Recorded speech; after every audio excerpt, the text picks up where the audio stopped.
বাবা মার কাছ থেকে না বলে টাকা নেওয়াটা কি ইসলাম চুরি হিসাবে বিবেচিত হবে ইসলামে? এজন্য কি কিয়ামতের দিন শাস্তি পেতে হবে? ভাই শুভ খুবই গুরুত্বপূর্ণ একটি প্রশ্ন করেছেন। বাবা মার পকেট থেকে টাকা চুরি করেননি এরকম ছেলে বা এরকম মেয়ে, এরকম কিশোর বোধহয় খুব কমই পাওয়া যাবে। আমরা বেশিরভাগ লোকই হয়তো এই মাসালায় ধরা পড়ে যাব।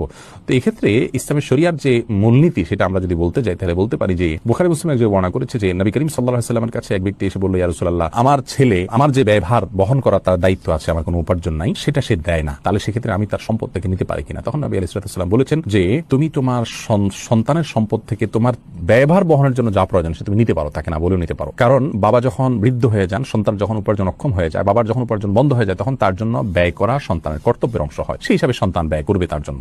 তিনি তার দায়িত্ব পালন করছে না, তাহলে আপনি আপনার হক বা অধিকার প্রাপ্য যতটুকু আপনার ব্যবহারের জন্য প্রয়োজন আপনি নিতে পারেন। ঠিক একইভাবে আপনার বাবা আপনার স্কুলের খরচ দিচ্ছেন না, আপনার বাবা আপনার প্রয়োজনীয় খরচ দিচ্ছেন না, টিফিনের টাকা দিচ্ছেন না, কৃপণতা করছেন, তাহলে সেক্ষেত্রে আপনি ওই পরিমাণ তার কাছ থেকে নিতে পারেন। কিন্তু যদি তিনি আপনার সেই মৌলিক প্রাপ্য যেটা না হলে না বেঁচে থাকার জন্য যা দরকার সেটা আপনাকে উনি ঠিকই প্রোভাইড করছেন, এরপর আপনি আপনার এক্সট্রা খরচ তথাকথিত বন্ধুদেরকে আপনি ট্রিট দিবেন, পাঠিয়ে দিবেন, হান করবেন, তান করবেন, এই সমস্তগুলোর পয়সা যদি তাদের কাছ থেকে বাবা মার পকেট থেকে আপনি তাদের অজান্তে নেন, তাহলে সেটা কিন্তু চুরি হিসেবে গণ্য হবে, গুনাহ হবে।